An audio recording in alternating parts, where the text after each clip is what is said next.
আজ ৯ মার্চ জানিয়ে দিচ্ছি আজকের বিনোদন খবর।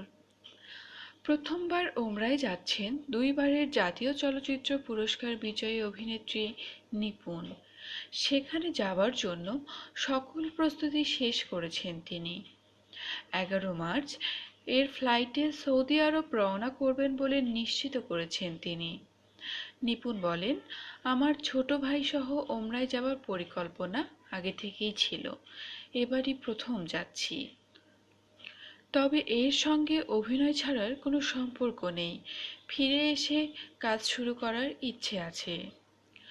৮ মার্চ নারী দিবসকে সামনে রেখে সঙ্গীত শিল্পী মেহরিন গেয়েছেন নতুন গান, আর এই গানের কথা, সুর ও সঙ্গীতায়োজন করেছেন আয়ুব বাচ্চু।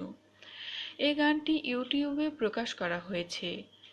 মেহরিনের গাওয়া এই গানের মিউজিক ভিডিওতে দুই শিল্পীকে একসঙ্গে দেখা যাচ্ছে।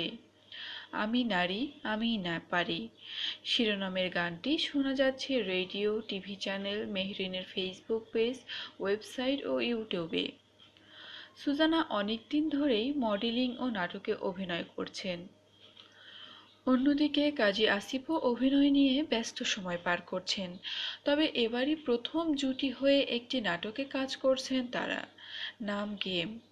এটি রচনা ও পরিচালনা করেছেন তানিম রহমান অংশু।